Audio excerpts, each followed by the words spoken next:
ओम नमो भगवते वासुदेवाय। भक्तों, पिछले अध्याय में हमने सुना था कि किस प्रकार देवर्षि नारद को भगवान श्री हरि ने पुरुषोत्तम मास का अद्भुत रहस्य बताया था और कैसे सभी महीनों से अपमानित होकर अधिक मास दुखी मन से भगवान श्री कृष्ण के चरणों में पहुंचा था। आज की कथा में हम सुनेंगे जब दुख से भरा अधिक मास भगवान के सामने अपना दर्द सुनाता है।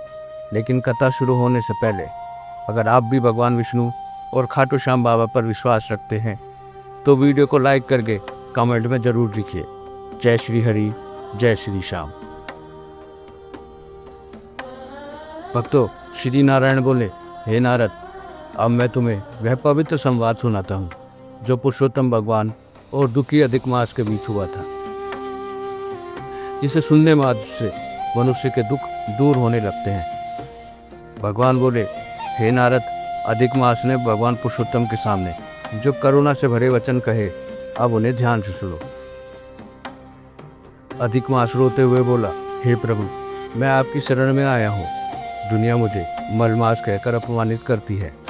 सभी शुभ कार्यों से मुझे दूर कर दिया गया है। कोई मुझे अपनाना नहीं चाहता, हर कोई मुझे अशुभ कहता है। अधिक मास हाथ जोड़कर बोला, हे दीनदयाल, जैसे अब आपने माता देवकी की रक्षा की थी वैसे ही आज मेरी भी रक्षा कीजिए। जैसे आपने द्रौपदी की लाज बचाई थी वैसे ही मेरी इज्जत भी बचा लीजिए प्रभु। जैसे आपने गजराज को मगरमच्छ से बचाया था वैसे ही मुझे इस अपमान से बचा लीजिए। मैं अब ये दुख सह नहीं पा रहा। भक्तों, कभी कभी इंसान की जिंदगी भी अधिक मास जैसी हो जाती है।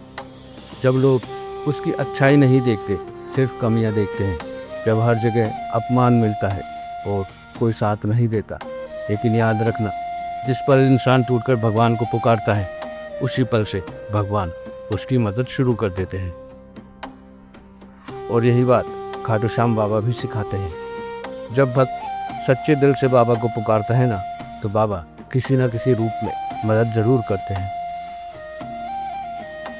भक्तों, श्री नारायण बोले, हे नारद, अधिक मास की बातें सुनकर भगवान श्री कृष्ण बहुत दयालु हो गए। उन्होंने प्रेम से कहा, हे वत्स, तुम इतना दुखी क्यों हो? जहाँ मैं हूँ वहाँ शोक और भय का कोई स्थान नहीं। तुम मेरे पास आ चुके हो, अब चिंता मत करो। तब अधिक मास बोला, हे प्रभु, मेरे पास ना तो कोई नाम है ना ही कोई सम्मान। सब लोग मुझे त्याग देते हैं, कोई मुझे अशुभ कहकर दूर कर देता है। अब तो जीने की इच्छा भी खत्म हो गई है। इतना कहकर अधिक मास रोते रोते भगवान विष्णु के चरणों में गिर पड़ा। उसे इस तरह टूटा देखकर भगवान की सभा में बैठे सभी देवता भावुक हो गए। भगवान श्री कृष्ण भी करुणा से भर उठे। भगवान गंभीर लेकिन प्रेम भरी वाणी में बोले, हे अधिक मास, अब तुम्हारा अपमान नहीं होगा। इसे दुनिया ने ठुकराया है, आज मैं उसे अपना नाम दूं। आज से तुम मेरे प्रिय पुरुषोत्तम मास कहलाओगे। भक्तों, भगवान कभी किसी को छोटा नहीं समझते। जिसे दुनिया बेकार समझती है, भगवान उसी को सबसे बड़ा खास बना देते हैं। इसलिए जिंदगी में कभी खुद को अकेला मत समझना। अगर दिल से भगवान को पुकारोगे तो भगवान विष्णु और खाटू श्याम बाबा जरूर साथ देंगे। अगर आपको भी लगता है भगवान सच्चे भक्त का साथ कभी नहीं छोड़ते तो कमेंट में लिखिए जय श्री हरि, जय श्री श्याम। और भक्तों, अगले अध्याय में हम जानेंगे भगवान श्री कृष्ण ने अधिक मास को कौन सा सबसे बड़ा वरदान दिया और क्यों पुरुषोत्तम मास में किया गया छोटा सा भी पुण्य कई गुना फल देता है। ये सब जानने के लिए अगले अध्याय को बिल्कुल मिस मत करना।